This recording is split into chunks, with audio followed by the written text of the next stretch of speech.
MartiniInTheMorning.com. This is what gets us really excited. I love playing Bobby Darin. I love playing Frank Sinatra, Nat King Cole, and Ella Fitzgerald, and Dinah Washington. All of the classics, and Billie Holiday, and all that. But, you know, when one of the things that got us to do this genre in the first place, we were kind of toying around at the old radio station with what we were going to do. And how did it happen? Oh, Rod Stewart called my boss. They were friends, and he said that he was doing an album of standards. And then, like a day later, David Foster shows up with some early tracks from Michael Bublé. And we're like, okay, maybe this is it. So that was 12 years ago. Over the 12 years that have passed, the renaissance of the Great American Songbook has continued. And what's really fueled it in a lot of ways, and it's interesting because, like, I remember a conversation with Frank Sinatra Jr. said whether you like Rod Stewart doing these songs or whether you'd prefer to hear Frank Sinatra, Tony Bennett, and so on.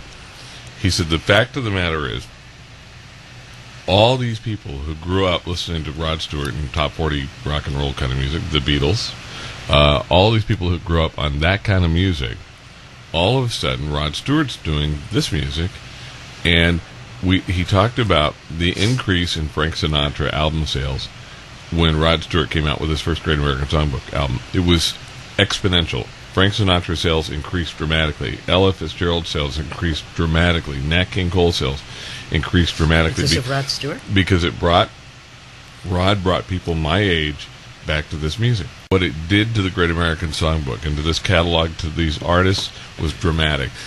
So we get excited when we find somebody. I won't say we discovered them because somebody already discovered them and made CDs with them. But James Torme told us about this guy a few months ago.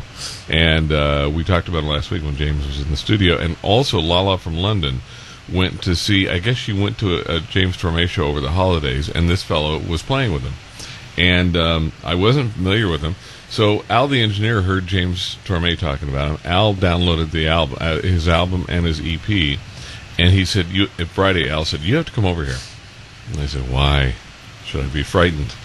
And he said, yes. And Al introduced me to Anthony Strong. And over the weekend, we sort of started slipping in some of Anthony's music into our playlist. Listen to Anthony Strong doing My Foolish Heart on MartiniInTheMorning.com.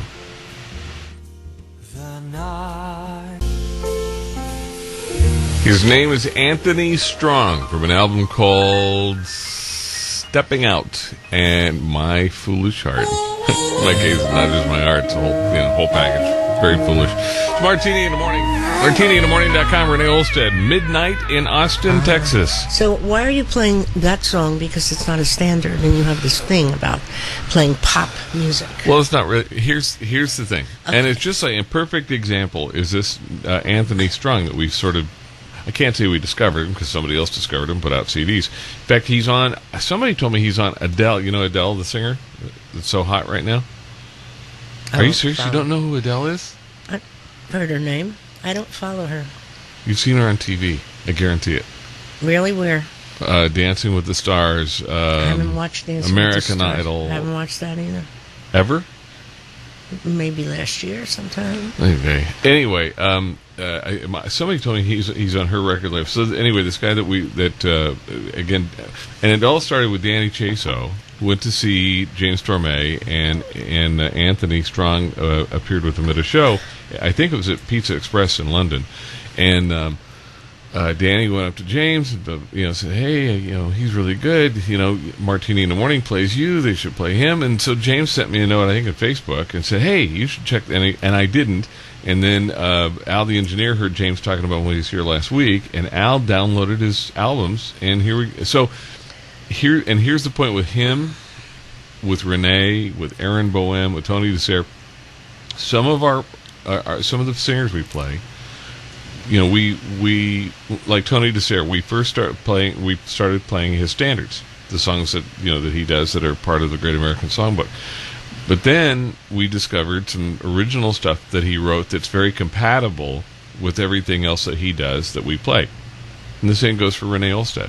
We started out playing her standards, And then we found some other things that she did and she's part of the family, so why not?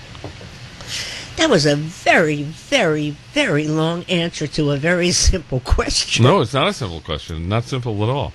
Oh, okay. No, the art of programming a radio station, especially creating sort of a new version of a genre that's been around for 100 years. It's a very complicated process. All right. Anyway, MartiniInTheMorning.com. Billie Holiday, Smokey Robinson. Oh, and we're gonna play two songs from the guy we were just talking about, Anthony. We're going to play two songs from him. Okay. Anthony Strong. We're going to play those in just a couple of minutes on MartiniInTheMorning.com.